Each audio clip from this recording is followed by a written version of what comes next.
Hi, my name is Prakash Mitra, and this is my Physics 2211 Lab 4 Oscillations. Introduction. So the introduction of this lab. So the purpose of this lab is to use the energy principle and modeling it through oscillation. Also, net forces will be used in order to modulate the oscillation through a computational model. The fundamental principles in this lab is the energy principle, which is modeled through the equation delta E system is equal to work surroundings plus Q, net forces, and the period of oscillation. Preview. So this lab involves tracking a mass that's oscillating in order to determine the change in position in 2 dimensions. A computational model in GlowScript will be created in order to simulate this oscillation using net forces.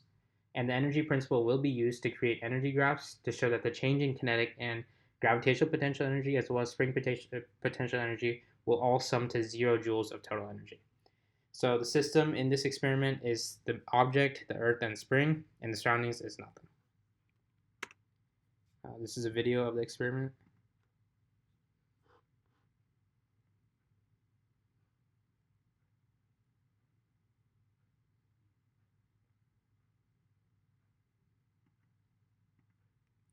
And this is my tracker data. So as we can see on the bottom right, I have the table with the time of the experiment, the x direction of the object, as well as the y direction of the object. And we can see by the graphs that the x direction is fluctuating as well as the y, as it's supposed to be oscillating. And this is the models that I got after running my code in GlowScript. So we can see on the bottom left that it shows the energies all together in one graph. So we can see that the total energy in yellow is always 0, that delta E doesn't change over the course of the experiment. The top right and bottom right graphs show the x position versus time and y position versus time respectively. And this is the code that I set in order to get these models. So at the top left, I set my initial mass, my position, and velocities according to what I got from Tracker as well as the pre-lecture videos. I set my constants on the bottom left with G, the spring constant, and L naught. And I calculate my energies using the appropriate formulas as well as updating L and L hat. And on the right, we calculate the energies again. And in the right, I also calculate the net forces by calculating the gravitational force, the spring force, the net force.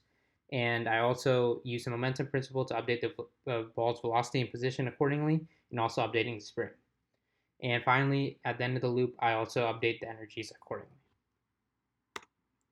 So some sources of error or assumptions that could be made is that in the video, there was drag force that was accounted for. And also when I imported the video into Tracker, there may have been some inaccurate tracking as I might have not clicked exactly the center of mass, which might have been not the exact position that was modeled in the graphs. Also, some assumptions that were in the GlowScript model is that there was no drag force taken into account. So maybe if there was some drag force that was taken into account, maybe the graphs would have looked different and become more accurate. And also we used much smaller time steps in the GlowScript model than we did in the actual video. So for your model system, is the energy principle satisfied? Just by your answer by discussing briefly your plots of energy changes. So my model does satisfy the energy principle. This is because when I choose the mass, earth, and spring as a system, there's nothing in the surroundings, and because there's nothing in the surroundings, there's 0 work being done. Thus, the change in energy is equal to 0. And as can be seen from the graph, the 3 energies always sum to 0, and the total energy is conserved, thus satisfying the energy principle. Using the data you obtain in Tracker, make 2 separate estimates of oscillation periods. First, by estimating the period of oscillation from the x position data, and second, by estimating the period of oscillation from the y position data. Compare the 2 estimates and discuss. So I got the x period of oscillation to be 1.742 seconds, and the estimated y period of oscillation to be 1.631 seconds.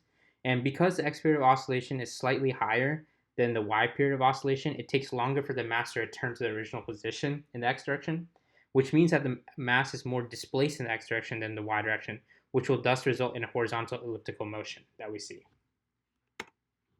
So in conclusion, the findings that we found was that the energy principle was observed to be followed in both the experimental and computational data, as we can see that delta E is equal to 0. Thus, the total energy of the system was constant throughout the duration of the experiment. Because there was no change in energy, the total energy of the system had to be constant. And so the goals that we achieved was that we understood and visualized the energy principle in 2-dimensional oscillation, and we were able to compare the oscillation and computational model using net forces and energy principle.